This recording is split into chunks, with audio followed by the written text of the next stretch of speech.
Students இந்த மாதிரி UPSC civil service exam CDS group டிஸ்கஷனுக்குலாம் நீங்க வந்து பிசினஸ் லைன் படிக்கணும்னு சொல்லுவேன். ஹிந்துவும் படிங்க, அது வேற விஷயம். இப்ப படிச்சுட்டு நீங்க ரிட்டன் டெஸ்ட் எழுதி பாஸ் பண்ணிட்டீங்க வச்சுக்கோ.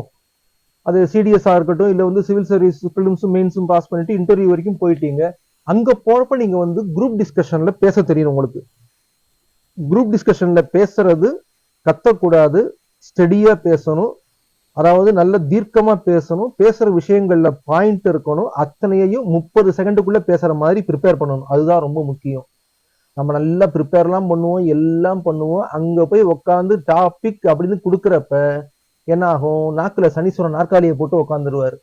எனக்கு ஞாபகம் இருக்கு, நான் யூபிஎஸ்சி சிடிஎஸ்ல போய் 6 பேர் உட்காந்துட்டோம். இதுல குரூப் டிஸ்கஷனுக்கு அவர் டாபிக் கொடுத்தாரு. அவர் எனக்கு பின்னால் நிக்கிறாரு. இப்படி நான் இப்படி அவரை பார்த்துக்கிட்டு இருக்கேன், நல்லா தெரியுது. டாபிக் கொடுத்துட்டு all right candidates we can start அப்படின்னு உடனே திரும்பி பார்க்கறதுக்குள்ள அந்த winning candidate all right gentlemen this is our topic for டுடேன்னு சொல்லி 30 செகண்ட்ல நான் என்னென்னலாம் பேசணும்னு நினைச்சிருந்தேனோ அத்தனையும் பேசி முடிச்சிட்டாரு முக்காவாசி அவர். ஆனால் என்னன்னா அந்த மாதிரி சமயத்துல நம்ம கையில டாபிக் இருக்கணும், டேட்டா இருக்கணும். அதை விட முக்கியமா பேச தெரியணும். ஒரே பாயிண்ட் 2 தடவை பேசக்கூடாது. அதுக்கு நீங்க என்ன பண்ணணும்னா ஃபர்ஸ்ட் நீங்க டேட்டா எடுக்கணும், நோட்ஸ் எடுக்கணும், எல்லாம் பண்ணணும். அதுக்கப்புறமா பேசி பழகணும். பேசி பழகிறப்ப நம்மள அறியாமலே என்ன பண்ணுவோம், சொரிவோம், இப்படி ஏதாவது மேனரிசம் பண்ணுவோம், மூக்குல கையை வைப்போம், தலையை சொரிவோம், முறைச்சு பார்ப்போம். நாங்க அப்பெல்லாம் என்ன பண்ணுவோம்னா கண்ணாடி முன்னால உட்காந்து பேசி பழகுவோம். இப்போ உங்களுக்கு நிறைய ஃபெசிலிட்டி இருக்கு. இருக்கிற ஃபெசிலிட்டியை நல்லா யூஸ் பண்ணலாம். இப்ப நான் என்ன சொல்றேன், இந்த பேப்பரை கையில எடுங்க, எல்லா டாபிக்கையும் பாருங்க. இது பிசினஸ் லைன்னா வெறும் பிசினஸ் மட்டும் வந்திருக்காது. இந்த டாபிக் மொத்தமுமே ஆட்டோமொபைல் செக்டார் பத்தினது. நாட்டோட எக்கானமி கிட்ட செகண்ட் இல்ல தேர்ட் லார்ஜஸ்ட் செக்டார்ல வந்து ஆட்டோமொபைல் செக்டார் தான். அதாவது ஸ்டீலுக்கு முக்கியமான கன்சியூமர், நாட்டோட எக்கானமிக்கு குரோத்துக்கு வந்து ஆட்டோமொபைல் முக்கியமானது. இது வந்து அக்ரிகல்ச்சர். இந்த ஒரு பேஜ் வந்து அக்ரிகல்ச்சர், இந்த ஒரு பேஜ் வந்து அக்ரிகல்ச்சர். அடுத்தது இப்ப குரூப் டிஸ்கஷன்ல எல்லாம் ஒரு டாபிக் கண்டிப்பா வருது. என்னன்னா ஏஐ அண்ட் டெக்னாலஜி. இப்ப நம்ம ஏஐ பத்தி வந்திருக்கிறதுனால இந்த ஏஐ பத்தி இதுல 2 நியூஸ் வந்திருக்கு. இதுல இந்த பேப்பர்ல ஏஐ பத்தி 2 நியூஸ் வந்திருக்கு. இப்ப என்ன பண்றோம், நம்ம ஏஐ பத்தி ப்ரிப்பேர் பண்றதா நினைச்சுப்போம். Generative AI the new battlefield in cyberspace. ஒரு தடவை படிச்சு பாருங்க என்ன வந்திருக்கு. The year 2023 is a watershed year in the cyber security space for several reasons. As the nation state attacks continue to increase in the backdrop of geopolitical conflicts, the emergence of generative AI poses a fresh set of challenges, which threatens to further make the cyber security landscape more complex.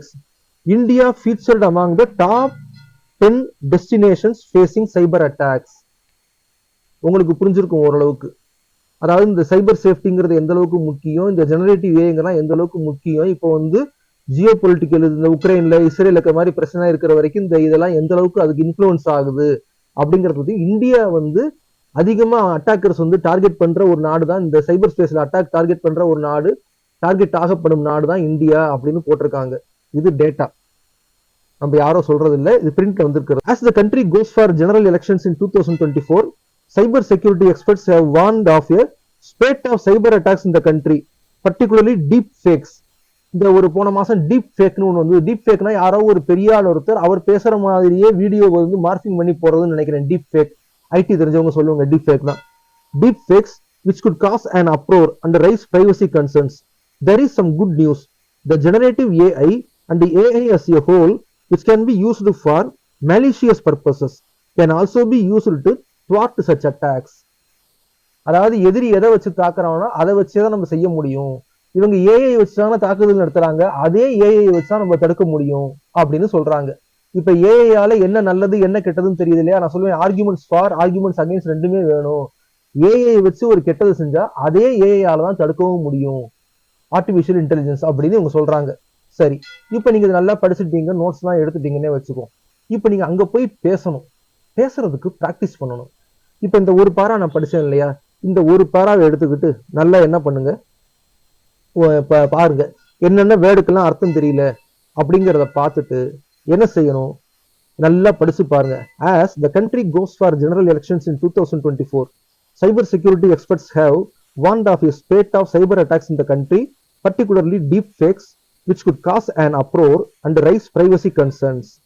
நீங்க என்ன பண்ணணும், நீங்க எப்படி பேசுறீங்கிறத பேப்பரை இப்படி வச்சுக்கிட்டு உங்க முகத்துல என்ன மாதிரி எமோஷன் வருதுங்கிற செல்ஃபி கேமரா முன்னால பேசி பழகுங்க. இல்லைன்னா கேமராக்கு பக்கத்துல பேப்பர் எப்படி வச்சுட்டு பேப்பரை பார்த்து பேசி பழகுங்க. உங்களுக்கே வந்து ஆச்சரியமா இருக்கும் நாக்கு எந்த அளவுக்கு ரோல் ஆகுதுன்னு. ஒரு கொஞ்ச நாள் பிராக்டிஸ் பண்ணிட்டீங்கன்னா ஒரு ஒரு பாராவை நீங்க என்ன பண்ணுங்க, மனப்பாடம் பண்ணியே நீங்க பேசி பழகுங்க. இப்ப எப்படி சொல்லலாம், இப்ப as the country goes for general elections in 2024, experts have raised security concerns regarding a spate of cyber attacks in the country, especially in the backdrop of general elections caused by generative AI and AI as a whole. சுமாரா சொன்னேன்னு நினைக்கிறேன். இப்போ நம்ம பேசுறப்ப முகத்துல வந்து ஒரு பதட்டமோ எதுவுமே தெரியாம என்ன பண்ணணும், மனப்பாடம் பண்ணி ஒவ்வொரு வேர்டா பேசி பழகுங்க. நீங்க டிஸ்கஷன்ல மனப்பாடம் பண்ணி பேச வேண்டியது இல்லை. ஆனால் நீங்க நோட்ஸ் எடுக்கிறத டெவலப் பண்ணி இதுல என்ன ஆர்குமெண்ட்ஸ் இருக்கு, ஆர்குமெண்ட்ஸ் ஃபார், ஆர்குமெண்ட்ஸ் அகைன்ஸ்ட் போறா, கேமரா முன்னால பேசி பழகுங்க, செல்ஃபி கேமரா முன்னால. அதுக்கப்புறம் என்ன செய்யுங்க, செல்ஃபி கேமராவை திருப்பி வச்சுக்கிட்டு பேக் கேமரால பேசி பழகுங்க. செல்ஃபி கேமரா கூட நீங்க அதுவே கான்சியஸா இருப்பீங்க, என்ன நமக்கு அதுல ஒரு பாதி இதுல அட்டென்ஷன் அதுலயே போயிடும். கேமராவை திருப்பி வச்சுட்டு பேசுனீங்கன்னா முன்னால ஒரு இன்டர்வியூ போர்டு மெம்பர் இருக்கிற மாதிரி நினைச்சிட்டு பேசுங்க. அதாவது முகத்துல ஒரு லேசான ஒரு ஸ்மைல் இருக்கணும், பதட்டம் தெரியக்கூடாது, வேற எந்த இதுவும் கூடாது. நம்மள அறியாமலே வேகமா பேசுவோம், நம்மளே தடுமாறுவோம், பாதியில மறந்து போய் ஐயோ மறந்துட்டேனே, அந்த நேட்டிவ் வேர்ட்ஸ் எல்லாம் வரும், வாயில வரும். நமக்குன்னு சில இதெல்லாம் இருக்கும், மேனரிசம்லாம், அதெல்லாம் வெளியில வரும். அது எதுவுமே வெளியில வராம பேசி பழகணும். இந்த வீடியோ உங்களுக்கு பிடிச்சிருக்கும்னு நினைக்கிறேன்.